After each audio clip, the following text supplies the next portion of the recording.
Now for a limited time, the new $1.99 crispy tender wraps are here at Sonic. Who could deny a crispy chicken tender with bold flavors like hickory barbecue and cheesy Baja? And we can't forget the crisp lettuce and melty cheese to make the perfect bite. Wrap yourself up with some TLC, tender, love, and chicken for only $1.99. Sonic $1.99 crispy tender wraps. Tax not included, limited time only at participating Sonic drive-ins. Ooh, a spicy question. I because love the it. writing is sort of everything, right? Like you kind of can fix plot holes, but if the writing is So some there, readers love that, and some readers are like, "But I wanted more of this." So it's kind of a gamble. Hello, and welcome back to the Right and Wrong podcast. On this week's episode, I'm very excited to have a whole new kind of guest for the show. She is a secondary school librarian, a marketing consultant, and a book blogger. It's Emma from Never Judge a Book by Its Cover. Welcome to the show. Hi, thank you for having me. Thanks for coming on. So excited to speak with you. I've been wanting to have someone who's kind of in the blogging Bookstagram sphere on the pod for a while. So I'm just kind of fascinated by that whole kind of world and how it all works. So let's start with the blog itself, Never Judge a Book by Its Cover. Am I right in thinking it's been going for over a decade now? Yes, it has, which is scary in itself. But yeah, it's been going for, it'll be 11 years this year, yeah. Yeah. And if you were to describe what a book blog and a Bookstagram, what that means, like to someone who had never been on Instagram or never kind of seen that kind of thing, how would you describe what that is? I think it was a way to share the books you love. Essentially. So obviously for me, the book blog was my first big platform, I guess, before I really started as a Bookstagrammer. And it was just a case of me just honestly sharing the books that I love, and also just if you didn't necessarily have the friendship group of those who enjoyed the same books that you love, I guess it was a way for me to put everything that I enjoyed about the book that was in my head onto something where I could share it with lots of other similar people, or as in this case, the bookish community. And it's kind of like a massive bookish friendship group across all of the different types of social platforms.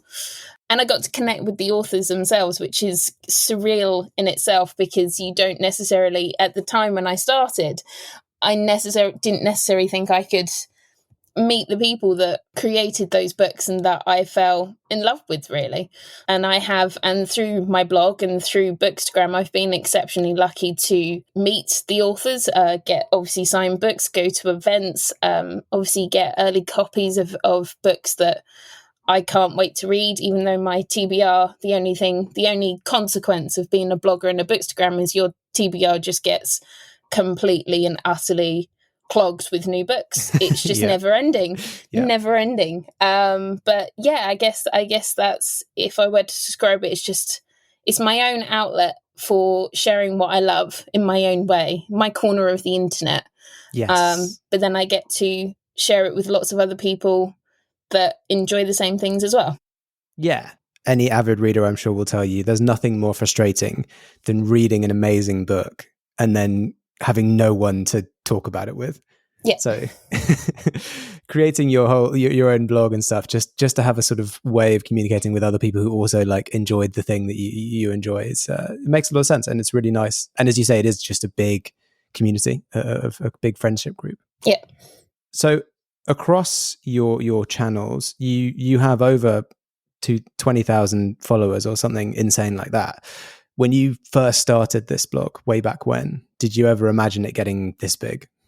No, not at all. Not at all. I think, again, when I first started, it was for me. And I guess in a way now it still is for me, because there was a point when when I moved to my new home and stuff like that, everything sort of dropped a bit, because I had other life, I guess, got in the way, sort of thing.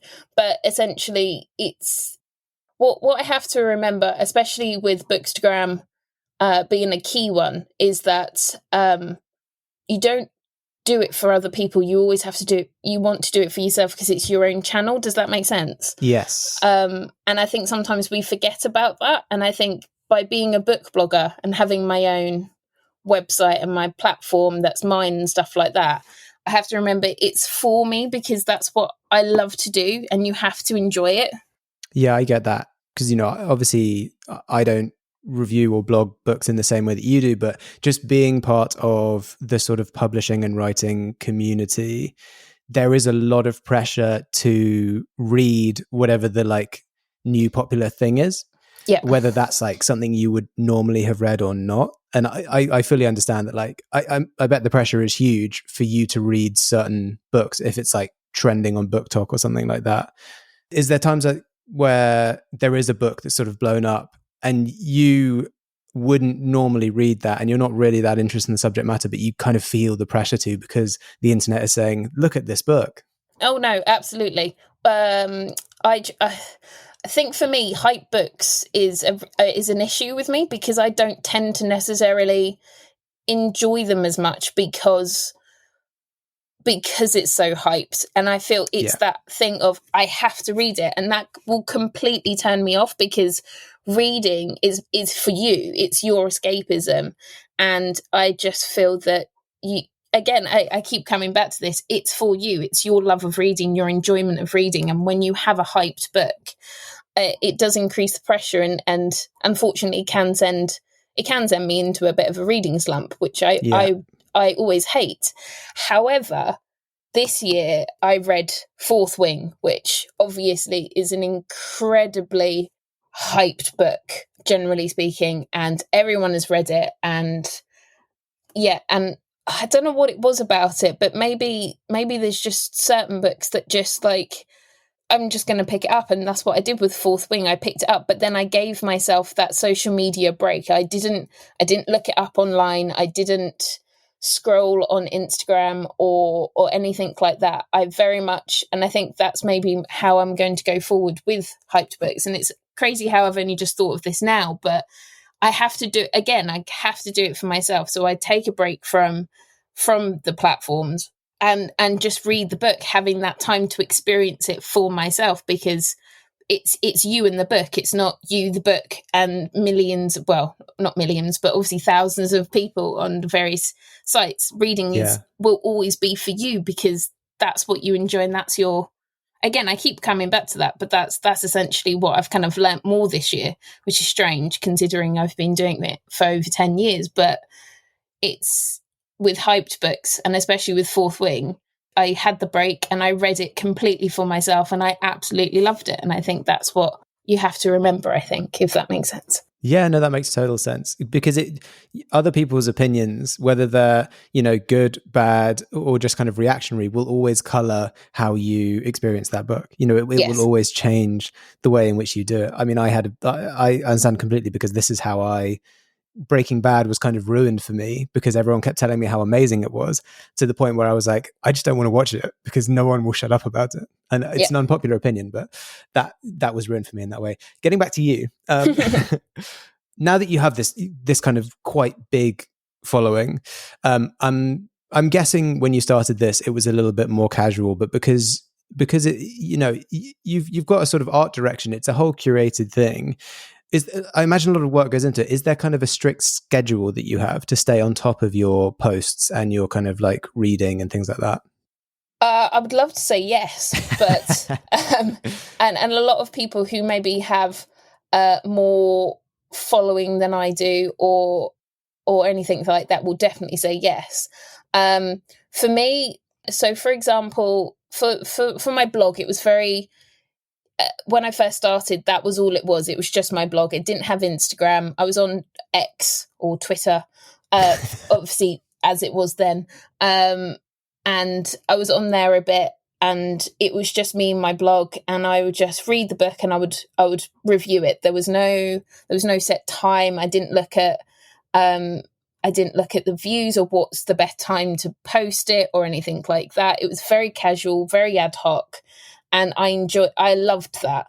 And then I guess I got onto Bookstagram, onto Instagram. And again, it was very casual at the beginning, but then I felt like you had to keep on top of things. And if you wanted to develop your following or to get your platform bigger, there was this, I guess you could say there was this, I don't want to say expectation, but I guess for me there was an expectation that you planned a week's worth of content, and then I would take it, for example, on the Sunday and then have it all sort of for the week and do it that way. But then it almost became another, I don't want to say a job because that's the wrong word, but in a way, it took sometimes the enjoyment out of it when it got too planned. Yeah. And for me, and again, this year, I've very much tried to create the content I want to create that I love. And if I have a couple of days break in between, then that's absolutely fine, because I'm doing that for me. It could be reading a book, or it just could be generally,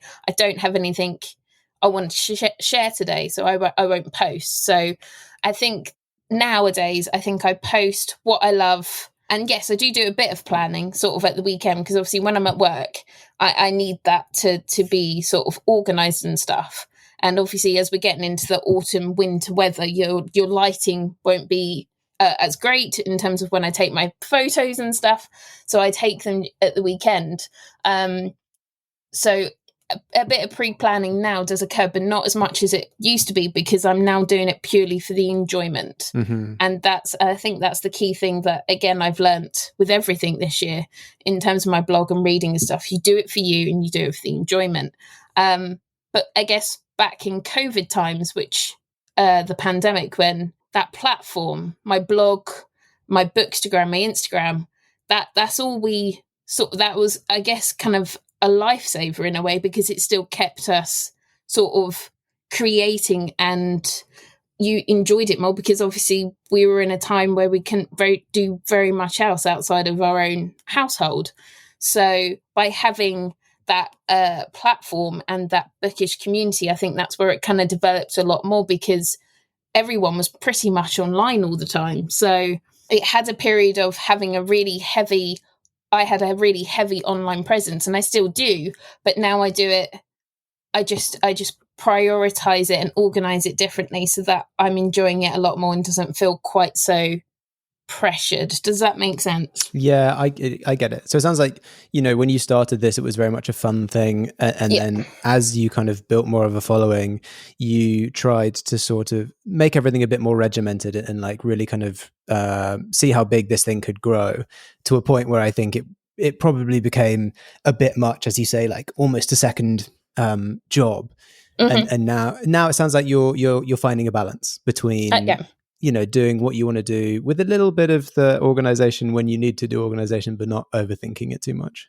No, absolutely. And I think I enjoy my platform for what it is, but I don't want to be on there 100%, because otherwise I wouldn't be able to read the books that I have a very long TBR of. Yeah. So it is that balance, but it's a healthy balance, and it's a balance you have to be happy with and enjoy. And I think I've kind of found that, which is quite nice. That's great. And I'd love to talk about, so I've been to a few book launches, and to be honest, based on some of the authors that I've seen on your list, I imagine that we're on a few PR lists together. But I've seen this, I've been to launches where there's been book bloggers and things like that. I'd love to hear about some of the sort of incentives without getting like too granular about it. As like a book blogger with a decent following, you get some sort of early previews of books. You get to go to, you'll be invited to launches and the sort of book events and things like that. What other things kind of do you get amongst those, or does that kind of cover it? Instacart shoppers know groceries. They know that you can't make guacamole with rock-hard avocados. They know how to quickly find those peanut butter pretzels you can never find. And they keep you in the know by giving you updates about your order along the way. Let Instacart shoppers help take shopping off your plate so you can get time and energy back for what really matters. Visit instacart.com or download the app to get free delivery on your first 3 orders. Offer valid for a limited time. Minimum order $10. Additional terms apply. Instacart. Add life to cart. So, like I said in the beginning, that being a book blogger is quite a praise and quite an honour, really, to be on publishers' lists. And obviously, if you want to, you don't have to, but if you want to take that step, they are very open to sort of obviously contacted them saying, I really love this book.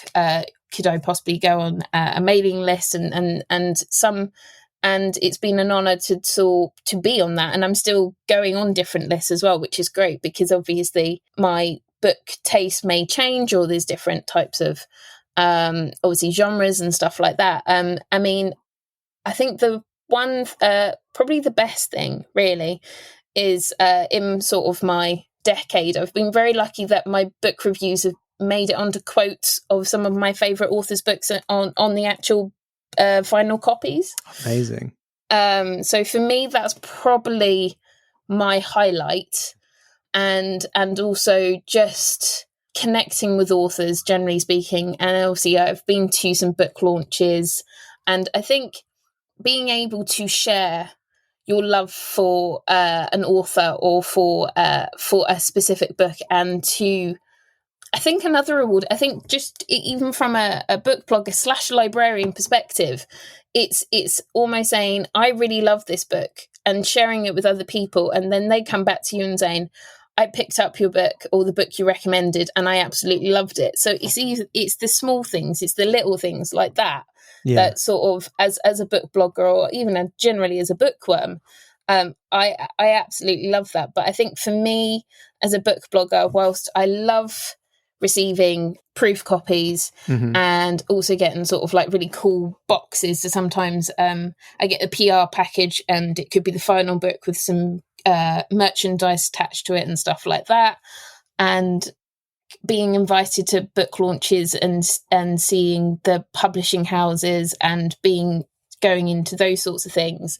But I think for me, early on when I was starting being a book blogger, by being quoted in books and having my name on my blog in a book that is my favourite author, that for me is probably the best thing that's happened, really, to be fair. Yeah, that's amazing. I'm trying to think of it as something that would be better than that, but that kind of peaks it all, right? But yeah. In terms, like, beyond that, is there any way that, like, book blogging, having these kinds of social media presences about books and reviews and stuff like that, is there any way that could ever become like your job, like as a full-time thing, or is it just not something that's a reality?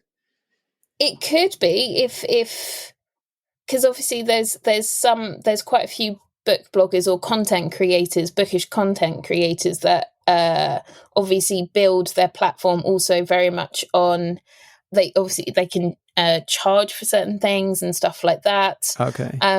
Some publishers or some companies, bookish companies, may come to you saying, can you promote this on your channels? And I've been lucky to also be able to do that, where they've gifted me a product that's bookish related, and then I promote it on my channels.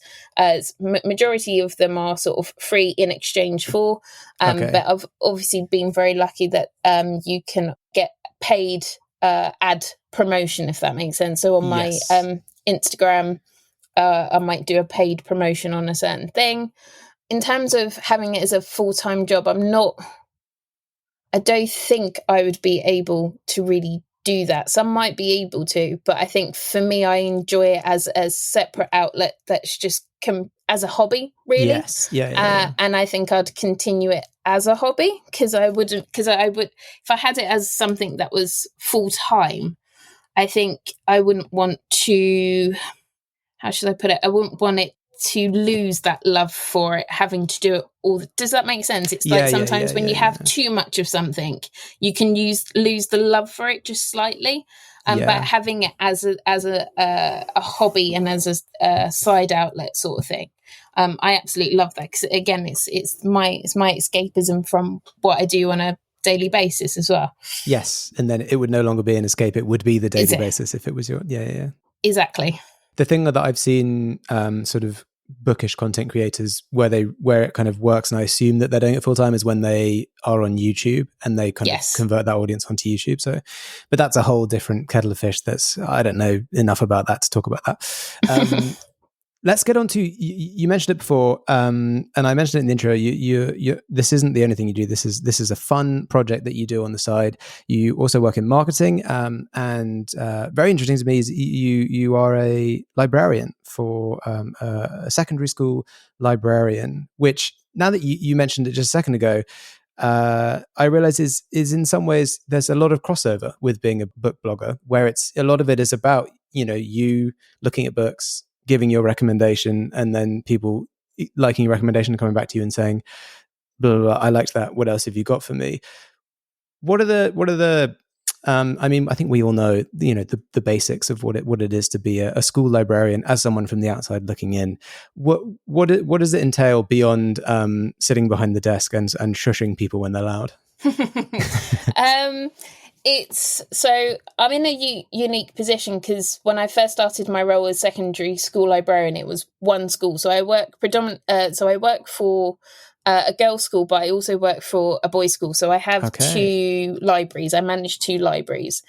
And what I love about it is the fact that, so I originally started out in the girls' library. Mm-hmm. And obviously that's more my sort of, I'm more in tune with the books they read more.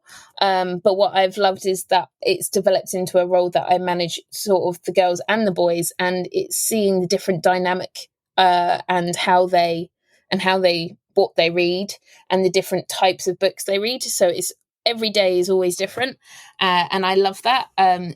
My day is there's never a day. Every day is different. It's never. I go to work I have like an early bird reading club in the morning. That's always the same, but the rest of the day can change quite differently because I do a lot of. Which also helps with being a book blogger, is the fact that I have contacts in publishing. So I've been able to contact publishers to see if there's any authors available that can come into the school. So I do a lot of connecting that way and to try and get authors into school. So I try and see if I can get at least one author per year group every year if I can.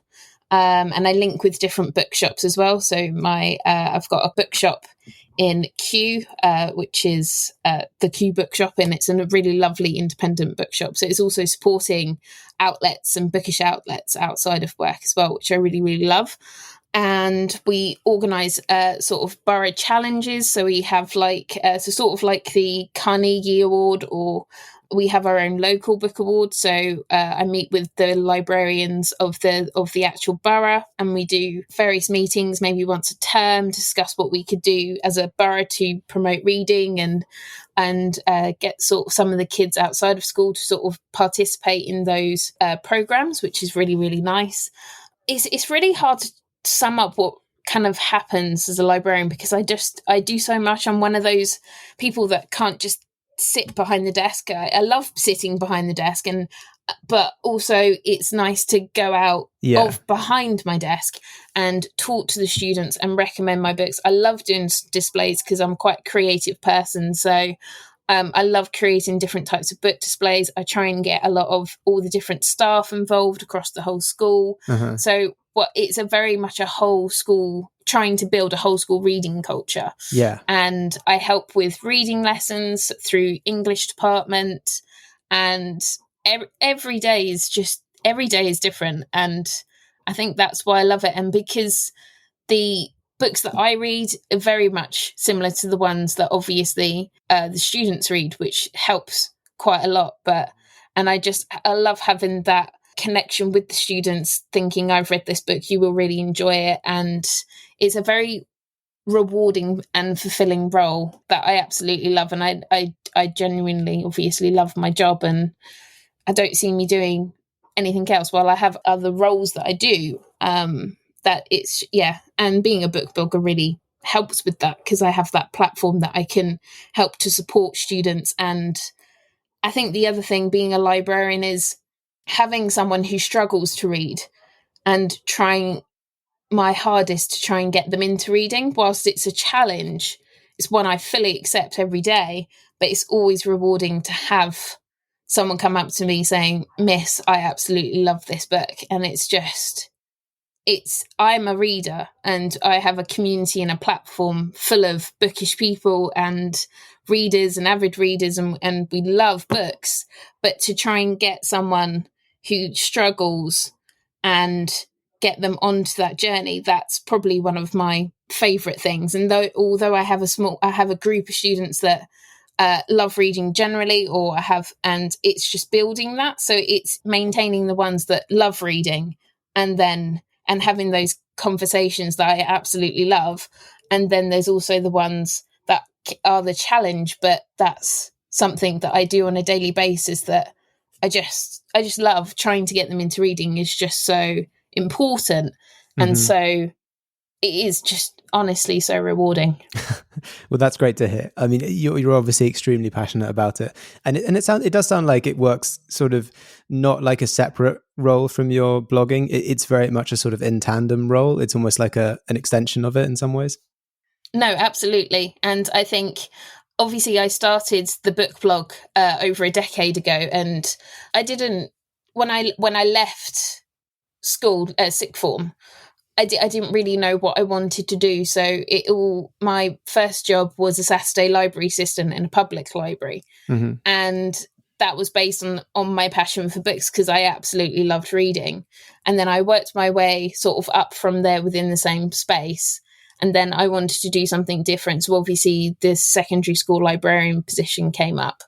And if I didn't have my passion for reading or my love of books, I'm not quite sure where I would be in my career. And I think I have a lot to owe to being a book blogger, because I've been able to, I read those books that are similar to the ages of my students, and I have that knowledge that I've been able to build and still continue to build, because the books, young adult fiction specifically, is getting so big and so diverse and so inclusive, and it's really lovely to see, because I never had that when I was a young adult.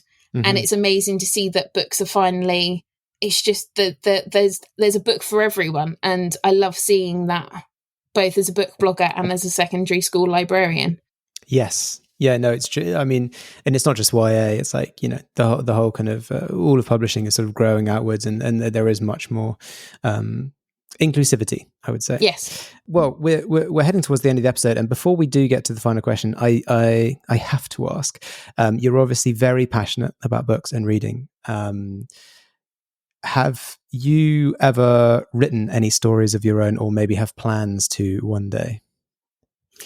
I get asked this a lot, and I always and being lucky enough to connect with authors and stuff like that, I do always tend to ask, how would you, if you wanted to be a writer, where would I start, and stuff like that. And I do want to, it's really, I think there will be a point in my life that maybe my role as secondary school librarian has sort of, I'm on to different things. I've moved on career-wise maybe, or there'll be a point where I do just sit down and write a book. But I still find I need to have that maybe life experience to write something that I would be really proud of. Does that make sense? And yeah, I know what you mean.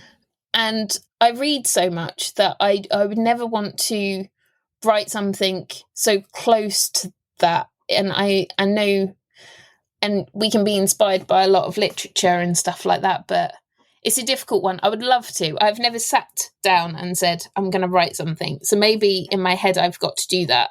But I'm never not going to say no to that idea, because I would love to, considering how much I've been part of the book community and the bookish industry. I feel like I would love to do something like that, but I haven't yet.